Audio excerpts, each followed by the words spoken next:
J'ai été protégée par mon père. L'excision s'arrête avec nous. Alors, je m'appelle Rokia Bamba. Je suis originaire, plutôt mes parents sont originaires du Mali et de la Côte d'Ivoire. Et je suis maman de 2 adorables enfants, un garçon et une fille. J'ai décidé de participer à cette campagne tout simplement pour sensibiliser les gens à la mutilation et aux excisions. Je pense qu'il y a un grand nombre de personnes ici en Europe qui ne sont peut-être pas au courant que cette pratique continue et perdure. Et donc du coup, c'est juste pour qu'on entende des personnes qui l'ont subi et être à l'écoute.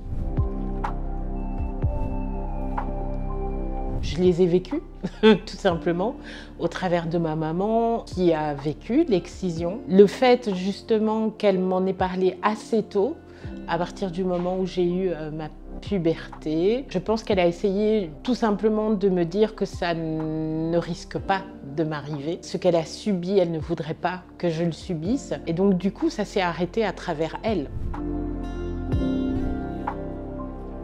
Ce sont mes parents en fait, tout simplement mon père et ma mère. Chose assez rare. Je pense qu'il y a d'abord eu une prise de conscience due au fait qu'ils aient quitté les pays, la Côte d'Ivoire et le Mali, et qui se sont installés ici à Bruxelles. Nous y soyons nés, mon frère et moi. Je pense qu'il y a eu un choc culturel qui a dû se faire. Et de ce choc culturel, il y a une prise de conscience qui a évolué, dans le bon sens en tout cas en ce qui me concerne. Et donc mon père a mis le holà très vite.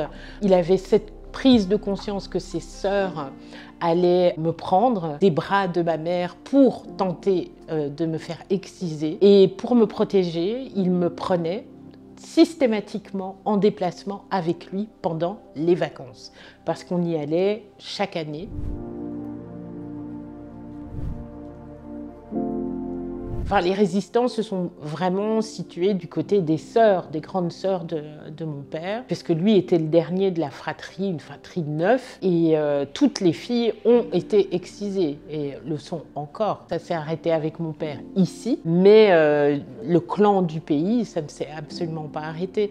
Donc je remercie encore aujourd'hui mes parents d'avoir su résister, et je remercie vraiment mon père d'avoir eu cette intelligence de se dire: il n'y a que moi qui peut jouer un rôle décisif pour l'avenir de ma fille, et ma fille, je veux la protéger et je la protégerai jusqu'au bout, quoi. Donc voilà, merci papa.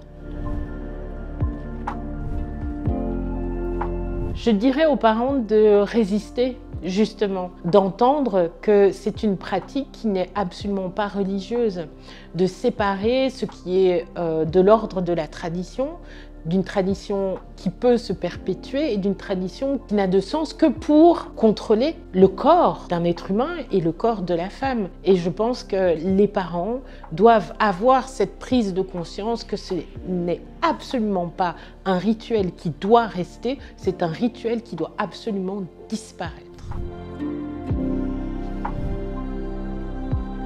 De s'opposer au clan. Je sais que c'est très difficile. Mon père l'a fait, et c'est de conscientiser les hommes en fait. À partir du moment où moi je suis une Bamba, donc j'appartiens au clan familial paternel, que ce clan familial paternel soit défendu par mon père. Voilà. Et que justement, ça ne fait pas partie de valeurs en fait. Voilà, on ne met pas au monde des enfants pour leur faire du mal. On essaie de leur donner suffisamment de force pour qu'ils puissent s'ancrer dans des valeurs et que celles-ci puissent se perpétuer après. Mais ça, ce n'est pas une valeur à perpétuer. Donc il faut la combattre à tout prix.